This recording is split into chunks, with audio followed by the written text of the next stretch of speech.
मी अलकनंदा चोपडे. आपण धातुविज्ञान या पाठातील धातूंची जी क्रियाशीलता आहे, क्रियाशीलतेवर जास्त अभिक्रियाशीलता असणाऱ्या धातूंचं निष्कर्षण आता आपण बघणार आहोत. त्याच्यामध्ये आपण ॲल्युमिनियमचे निष्कर्षण शिकणार आहोत. धातूंचे निष्कर्षण याच्यामध्ये मी तुम्हाला सांगितलेलं आहे की धातूंचे निष्कर्षण म्हणजे एक्स्ट्रॅक्शन ऑफ मेटल्स हे 3 प्रकारात आहे. पहिलं आहे जास्त अभिक्रियाशील असणाऱ्या धातूंचं निष्कर्षण. आता आपण जास्त अभिक्रियाशील असणाऱ्या धातूंचं निष्कर्षण बघणार आहोत. त्याच्यामध्ये पहिला जे आहे हा बॉक्साईट आहे. आता हा बॉक्साईट म्हणजे ॲल्युमिनियमचं मुख्य धातू काय, हे बॉक्साईट आहे.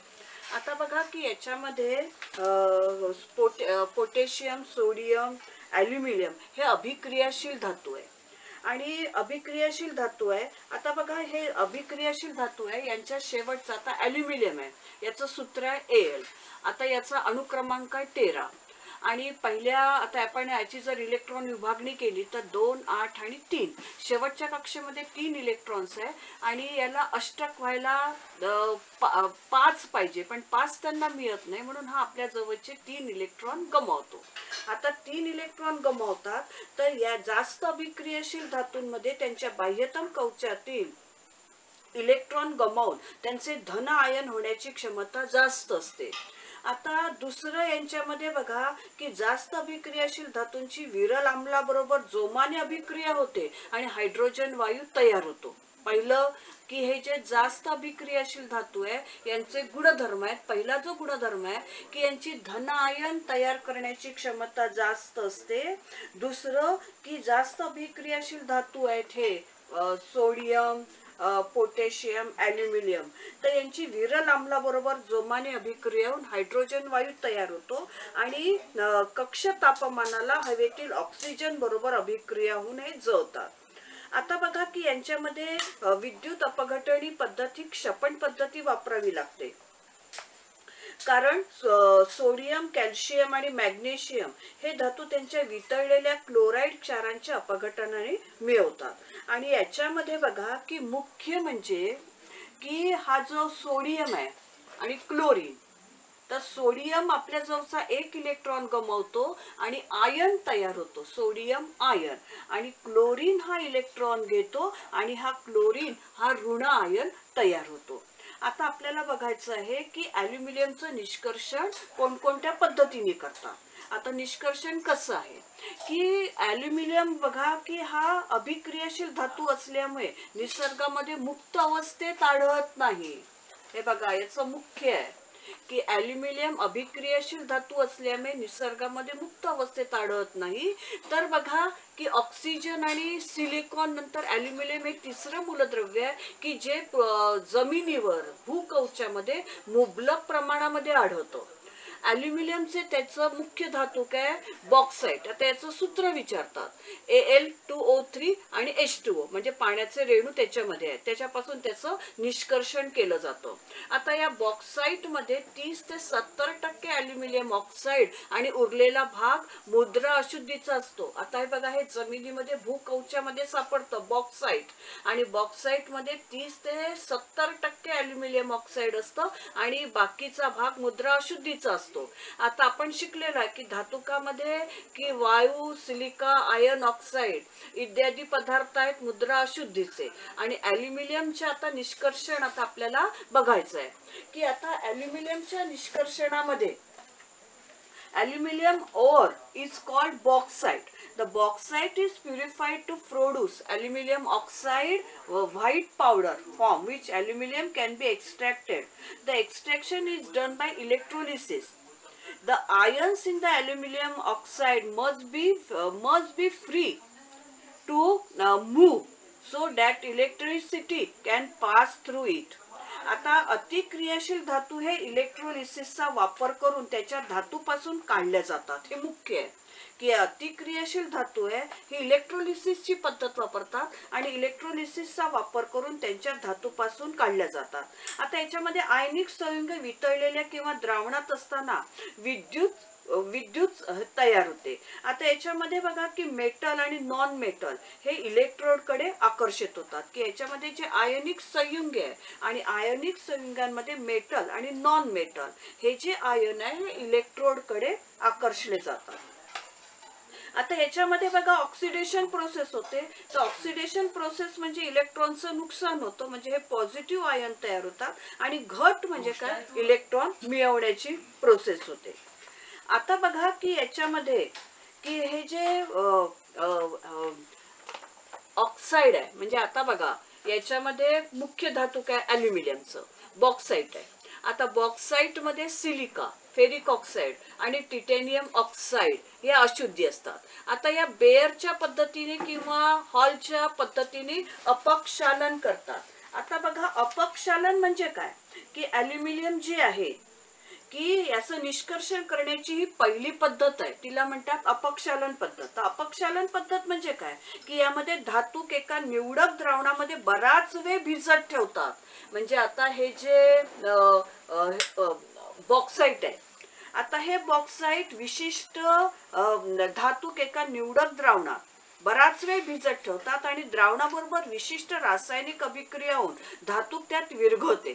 मात्र मुद्रा अशुद्धीची अभिक्रिया न झाल्याने ती विरघळत नाही आणि त्याच्यामुळे ती वेगळी करता येतात. आता बघा हे अगदी लक्षात ठेवण्यासारखं आहे की हे जे ॲल्युमिनियमचं हे जे बॉक्साईट आहे, हे बॉक्साईट सोडियम हायड्रॉक्साईड मध्ये जलीय द्रावण, सोडियम हायड्रॉक्साईडच्या जलीय द्रावणामध्ये भिजवून ठेवतात आणि हे भिजल्या जात नाही. त्याच्यामध्ये हे जे सिलिका आहे, फेरिक ऑक्साईड आहे, मुद्रा अशुद्धी पदार्थ आहे, हे मुद्रा अशुद्धी याच्यामध्ये ते विरघळत नाही आणि विरघळत नसल्यामुळे त्यांच्यामध्ये अभिक्रिया होत नाही आणि त्याच्यामुळे ती वेगळी करतात. बॉक्साईट हे ॲल्युमिनियमच्या धातुकाचे सहंतीकरण अपक्षालन पद्धतीने करतात आणि त्यामध्ये जलीय सोडियम हायड्रॉक्साईड किंवा जलीय सोडियम कार्बोनेट या द्रावणामध्ये बॉक्साईट भिजत ठेवल्याने त्यातील ॲल्युमिना हा मुख्य घटक विरघळतो. आता बघा ही जी झाली अपक्षालन पद्धत की अपक्षालन. आता बघा बेअरच्या प्रक्रियेमध्ये सर्वात अधिक धातू गोलाकार चक्कीतून भरडले जाते.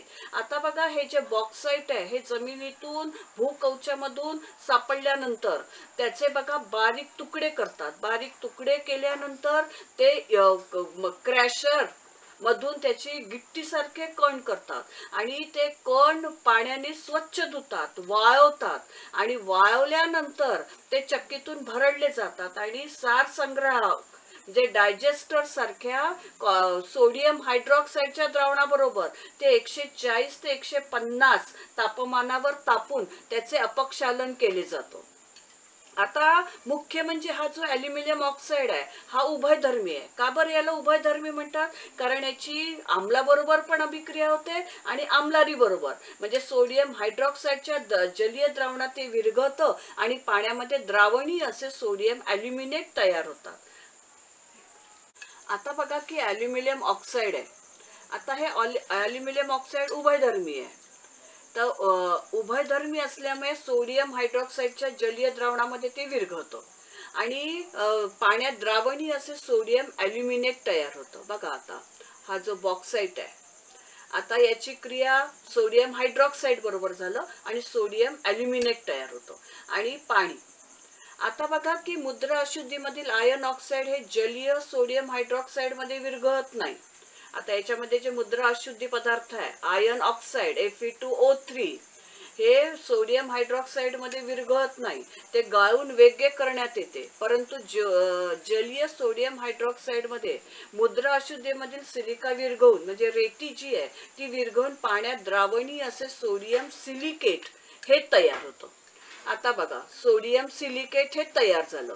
आता जलीय सोडियम ॲल्युमिनेट पाण्यात टाकून विरल केलं जातं. आता हे जे सोडियम ॲल्युमिनेट आहे हे पाण्यामध्ये टाकून विरल केलं जातं आणि 50 पर्यंत ते थंड केलं जातं, 50 डिग्रीमध्ये, आणि याच्यामुळे ॲल्युमिनियम हायड्रॉक्साईडचे अवक्षेपण घडून येतं. आता बघा मी परत तुम्हाला सांगते की हे जे ॲल्युमिनियम ऑक्साईड आहे हे उभयधर्मी आहे.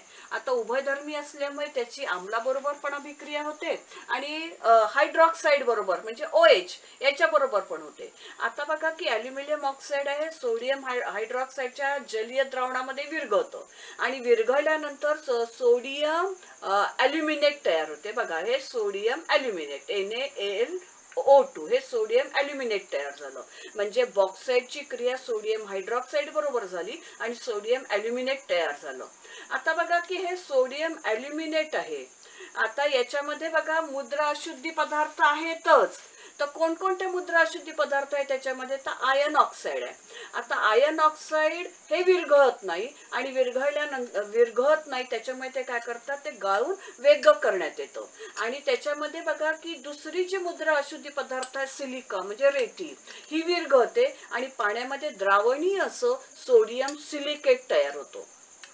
आता जलीय जी आहे सोडियम ॲल्युमिनेट पाण्यात टाकून विरल केलं जातं म्हणजे परत हे पाण्यामध्ये डिझॉल्व केलं जातं आणि पाण्यामध्ये डिझॉल्व केल्यानंतर परत याला 50 डिग्री पर्यंत थंड केलं जातं आणि थंड केल्यानंतर सोडियम हायड्रॉक्साईडचे अवक्षेपण घडून येतं. आता ॲल्युमिनियम हायड्रॉक्साईडचं अवक्षेपण घडून येतं. आता सोडियम ॲल्युमिनेट बघा आता हे सोडियम ॲल्युमिनेट आणि पाणी यांच्याबरोबर बघा सोडियम हायड्रॉक्साईड आणि ॲल्युमिनियम हायड्रॉक्साईड म्हणजे ॲल्युमिना तयार होतो. आता हॉलच्या प्रक्रियेत धातुकाची भुकटी करून घेतात आणि जलीय सोडियम कार्बोनेट सोबत सार संग्रहात तापवून पाण्यात विद्राव्य असे सोडियम ॲल्युमिनेट तयार होते आणि अविद्राव्य अशुद्ध गाळून त्यात गलितास गरम करून त्यामधून कार्बन डायऑक्साईड वायू प्रवाहित करतात आणि त्याचे उदासीनीकरण करण्यात येतं आणि याच्यामुळे ॲल्युमिनियम हायड्रॉक्साईडचे अवक्षेपण करतात. बघा आता ही जी प्रोसेस आहे की बघा हे जे आहे बॉक्साईट आता याची क्रिया झाली सोडियम कार्बोनेट बरोबर आणि सोडियम कार्बोनेट बरोबर क्रिया झाली सोडियम ॲल्युमिनेट कार्बन डायऑक्साईड वायू आणि पाणी.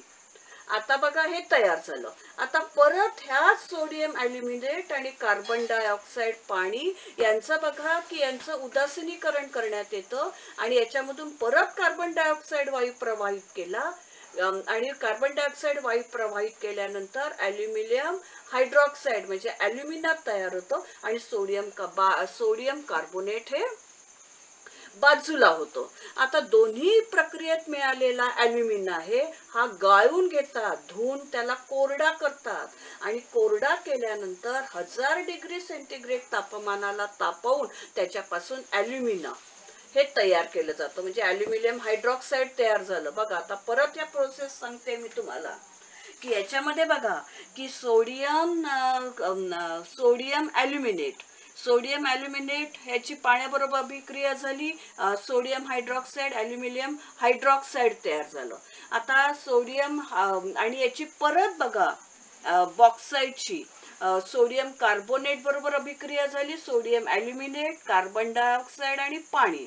आता याच्यावर परत आता बघा हे सगळे परत लिहून घेतले इथले सोडियम ॲल्युमिनेट पाणी आणि परत याच्यामध्ये कार्बन डायऑक्साईड वायू प्रवाहित केला ॲल्युमिनियम हायड्रॉक्साईड तयार होतं आणि सोडियम बायकार्बोनेट बाहेर. आता बघा की दोन्ही प्रक्रियेत मिळालेला हा जो ॲल्युमिनियम हायड्रॉक्साईड आहे बघा इथे पहिल्यांदा सोडियम ॲल्युमिनेट बरोबर अभिक्रिया झाली हा ॲल्युमिनियम हायड्रॉक्साईड नंतर याच्यावर परत सोडियम कार्बोनेट बरोबर अभिक्रिया होऊन ॲल्युमिनियम हायड्रॉक्साईड तयार झाला. या दोन्ही प्रक्रियेमध्ये तयार झालेला हा जो ॲल्युमिनियम हायड्रॉक्साईड आहे हा गाळून घेतात तो कोरडा करतात आणि धुवून कोरडा केल्यानंतर त्याला 1000 डिग्री सेंटीग्रेड तापमानाला तापवून त्याच्यापासून बघा ॲल्युमिना तयार करतात. म्हणजे आता बघा दोन प्रक्रियेमध्ये ॲल्युमिनियम हायड्रॉक्साईड तयार केलेलं आहे. पहिलं सोडियम ॲल्युमिनेट बरोबर पाण्याची अभिक्रिया होऊन सोडियम हायड्रॉक्साईड आणि सोडियम हायड्रॉक्साईड आणि ॲल्युमिनियम हायड्रॉक्साईड तयार झालं. आता या हॉलच्या प्रक्रियेत धातुकाची भुकटी करून घेतली आणि जलीय सोडियम कार्बोनेट सोबत याला सार संग्रहात तापवून याच्यापासून सोडियम ॲल्युमिनेट, म्हणजे आता याच्यावर परत अभिक्रिया झाली सोडियम कार्बोनेटची, सोडियम ॲल्युमिनेट तयार झालं, कार्बन डायऑक्साईड आणि पाणी. परत याच्यावर सोडियम ॲल्युमिनेटवर परत कार्बन डायऑक्साईडची अभिक्रिया होऊन ॲल्युमिनियम हायड्रॉक्साईड तयार होतो आणि सोडियम कार्बोनेट बाहेर पडतो. आता दोन्ही अभिक्रियामधून झालेला जो ॲल्युमिनियम हायड्रॉक्साईड आहे, हा ॲल्युमिनियम हायड्रॉक्साईड गाळून घेतात, तो धुवून कोरडा करतात आणि नंतर 1000 डिग्री सेंटीग्रेड तापमानाला याला तापवून त्याच्यापासून ॲल्युमिना मिळवतात. म्हणजे आता बघा, ॲल्युमिनियम हायड्रॉक्साईड आणि त्याच्यापासून Al2O3 शुद्ध स्वरूपाचं ॲल्युमिनियम ऑक्साईड, ॲल्युमिना आणि पाणी हे बाहेर पडतं. आता बघा, आता ॲल्युमिनियमचं निष्कर्षण कोणत्या पद्धतीने करतात. आता ॲल्युमिनियमचं विद्युत अपघटनी म्हणजे इलेक्ट्रोलिटिक रिडक्शन ऑफ ॲल्युमिना. आता या ॲल्युमिनामध्ये बघा की या पद्धतीमध्ये 2000 डिग्री सेंटीग्रेडमध्ये ही स्टीलची टाकी आहे, याच्यामध्ये विद्युत अपघटन केलं जातं. या टाकीच्या आतल्या बाजूला ग्राफाईटचं अस्तर आहे. आता बघा, हे सगळं जे अस्तर आहे हे ग्राफाईट, स्टीलची टाकी आहे, पोलादी टाकी. आता याच्यामध्ये सगळं ऋण म्हणून ग्राफाईटचं अस्तर आहे याला. आता हे अस्तर ऋणाग्राचं काम करतात. आता बघा, याला 2 बाजू आहेत, धन आणि ऋण. आता ही जे आहे हे ऋणाग्राचं काम करतात. आता वितळलेला विद्युत अपघटनी पदार्थात बुडवलेल्या कार्बनच्या कांड्यांचा संच. आता बघा, या कार्बनच्या कांड्या आहेत याला बसवलेल्या. या कार्बनच्या कांड्या जे आहे ते धनाग्राचं काम करतात आणि ग्राफाईटचं अस्तर हे ऋणाग्राचं काम करतात. आता बघा की ही जी स्टीलची टाकी आहे, या स्टीलच्या टाकीला, ही जी स्टीलची टाकी आहे याच्यामधून विद्युत अपघटन केलं जातं. याच्या आतील बाजूला ग्राफाईटचं आवरण असतं. आता हे अस्तर जे आवरण आहे हे ऋणाग्राचं काम करतं आणि ऋणाग्र, आता बघा हे ॲल्युमिनियम, हे म्हणजे याच्यामध्ये 2 प्रोसेस होतात, ऑक्सिडीकरण आणि क्षपण. आता बघा, हे अस्तर जे आहे ग्राफाईटचं हे ऋणाग्राचं काम करतात आणि याच्यामध्ये विद्युत अपघटनी पदार्थामध्ये ग्राफाईटच्या कांड्या आहे, याचा संच बसवलेला आहे. ह्या बघा, ह्या ग्राफाईटच्या कांड्या आहेत, 1, 2 आणि 3. ह्या ग्राफाईटच्या कांड्या धनाग्र म्हणून काम करतात आणि याला ग्राफाईटचं अस्तर असतं, हे ऋणाग्राचं काम करतात. आता बघा की याच्यामध्ये हा जो विद्युत अपघटनी पदार्थामध्ये ह्या बुडवलेल्या कार्बनच्या म्हणजे ग्राफाईटच्या कांड्यांचा संच धनाग्र म्हणून काम करतो. याला 1000 डिग्री सेंटीग्रेड पर्यंत उष्णता दिली जाते. आता द्रवणांक 1000 डिग्री पर्यंत कमी करण्यासाठी या मिश्रणामध्ये इतकी याला उष्णता दिली जाते आणि त्याच्यामध्ये वेळ पण जातो, इंधनाचं पण बचत होण्यासाठी या मिश्रणामध्ये क्रायोलाइट आणि फ्युल्सपार हे मिसळलं जातं आणि क्रायोलाइटमुळे ही रासायनिक अभिक्रिया आहे ही जलद होते. आता जलद होण्यासाठी या मिश्रणामध्ये क्रायोलाइट म्हणजे हे बघा, हे सूत्र आहे, हे सूत्र विचारतात क्रायोलाइटचं, Na3Al(F6) आणि फ्युल्सपार CaF2 हे मिसळलं जातं आणि विद्युत प्रवाह, आता विद्युत प्रवाह चालू झाला. आता ऋणाग्रावर जे आहे, आता बघा या 2 प्रोसेस त्यांनी दिलेल्या आहे. विद्युत प्रवाह जाऊ दिल्या ऋणाग्रावर ॲल्युमिनियम जमा होतो. आता धनाग्र अभिक्रिया आणि ऋणाग्र अभिक्रिया आहे. आता ऋणाग्रावर म्हणजे क्षपण होतं. आता याच्यामधून ॲल्युमिनियमचे 3 इलेक्ट्रॉन्स बाहेर पडतात आणि 3 इलेक्ट्रॉन्स बाहेर पडल्यानंतर ही क्षपणाची म्हणजे ॲल्युमिनियम हे तयार होतो आणि वितळलेले ॲल्युमिनियम विद्युत अपघटनापेक्षा जड असल्याने टाकीच्या तळाशी जमा होतात. आता हे जे वितळलेलं ॲल्युमिनियम आहे, हे वितळलेलं ॲल्युमिनियम या पदार्थापेक्षा जड असल्याने टाकीच्या तळाशी जमा होतं आणि तिथूनच ते वेळोवेळी काढलं जातं आणि ऑक्सिजन जो वायू आहे तो धनाग्रापाशी मुक्त होतो. इथे हा मुक्त होतो आणि बघा आता याच्यामध्ये 2 प्रोसेस आहेत, धनाग्र आणि ऋणाग्र. धनाग्रमध्ये ऑक्सिजन आहे. आता हा ऑक्सिजन ऑक्सिडीकरण म्हणजे आता याची ऑक्सिडीकरण प्रोसेस झाल्यानंतर हा मुक्त होतो आणि याला आता बघा हा 6 नंबरवर याचा अणुक्रम 8 नंबरवर 2 आणि 6. आता हा दरवेळेला 2 इलेक्ट्रॉन्स घेतो आणि हा मुक्त होतो आणि ॲल्युमिनियम दरवेळेला 3 इलेक्ट्रॉन्स बाहेर टाकतो आणि हा ॲल्युमिनियम तयार झाला. हा जड असल्यामुळे हे वितळलेलं ॲल्युमिनियम आहे. हे वितळलेलं ॲल्युमिनियम बाहेर येतं आणि मग त्याच्यानंतर बघा हे वितळलेलं ॲल्युमिनियम आहे तर लाकडी अशा खाचा असतात. गरम वितळलेलं हे ॲल्युमिनियम आहे. या लाकडी खाचांमध्ये ते टाकल्या जातं आणि त्याच्यानंतर त्याच्यावर थंड पाणी ओतलं जातं आणि ते थंड झाल्यानंतर आपल्याला पोलाद म्हणजे शुद्ध स्वरूपाचं ॲल्युमिनियम आपल्याला मिळतं आणि मुक्त झालेल्या ऑक्सिजन वायूची कार्बन ऋणाग्रात अभिक्रिया झाल्यानंतर कार्बन डायऑक्साईडही वायू तयार होतो आणि ॲल्युमिनियमचे विद्युत अपघटन होताना धनाग्राचे ऑक्सिडीकरण होत असल्यामुळे